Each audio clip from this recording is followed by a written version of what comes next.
Shalom Bapak Ibu Saudara yang dikasihi Tuhan, haleluya.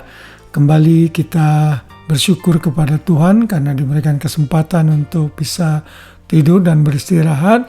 Namun sebaiknya kita memenuhi hati dan pikiran kita dengan firman Tuhan sebelum kita berbaring.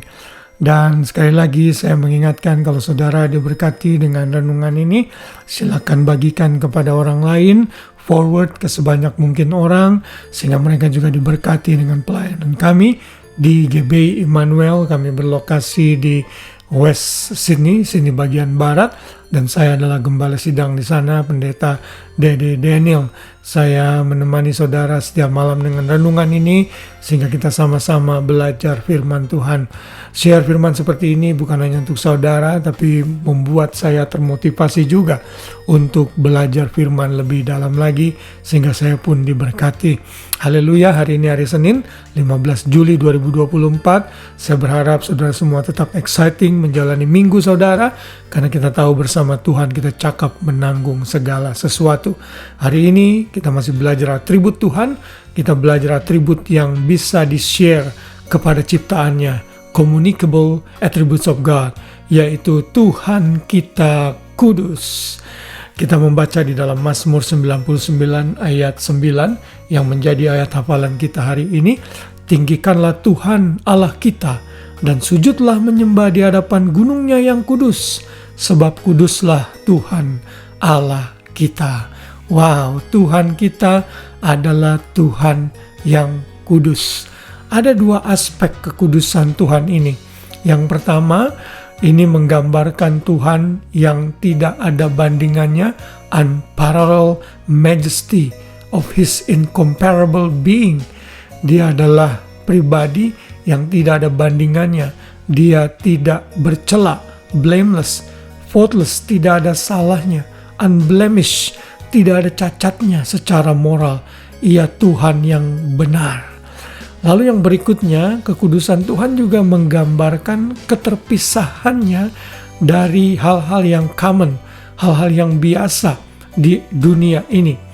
Contohnya misalnya Belshazzar itu ditempatkan Tuhan untuk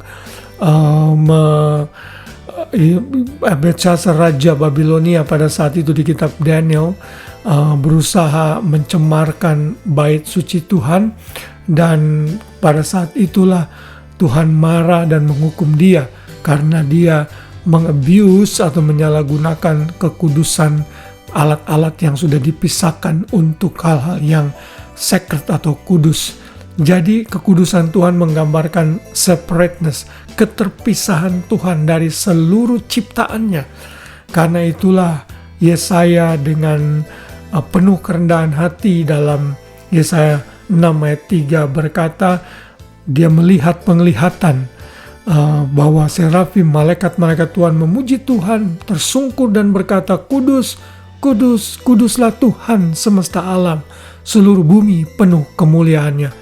3 kali kata kudus menggambarkan Tritunggal yang selalu ada di dalam keberadaan Tuhan kita. Karena itu disebut 3 kali kudus, kudus, kuduslah Tuhan semesta alam.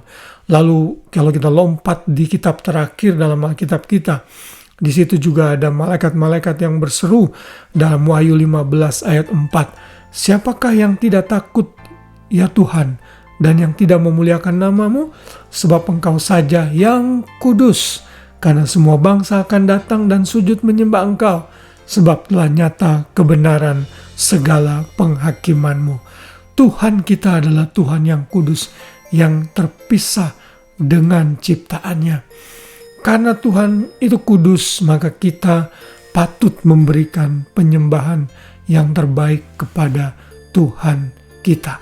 Dan penyembahan yang terbaik kepada Tuhan kita dinyatakan agar kita juga hidup dalam kekudusan. 1 Petrus 1 ayat 16 berkata, sebab ada tertulis, kuduslah kamu, sebab aku kudus. Karena Tuhan kita adalah Tuhan yang kudus, maka kita pun memiliki kemampuan untuk hidup dalam kekudusan yang sesungguhnya. Dan hanya Tuhan yang mampu dan memampukan kita untuk menjadi pribadi yang kudus. Mari sebelum kita tidur dan beristirahat, kita menguji hati kita masing-masing.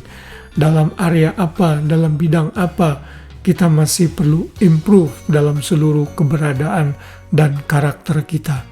Mari menjadi pribadi yang makin hari makin sempurna, makin hari makin baik, makin hari makin memuliakan nama Tuhan. Sadarilah bahwa kita memiliki Tuhan yang penuh dengan kekudusan.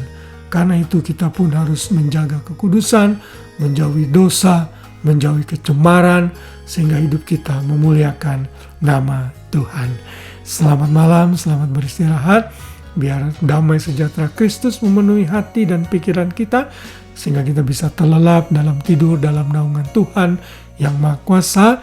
Dan besok pagi kita bangun dengan semangat yang baru, sukacita yang baru, berjalan bersama Tuhan yang kudus dan menatap masa depan yang cerah di dalam Tuhan kita. Haleluya! Tuhan memberkati kita semua. Shalom.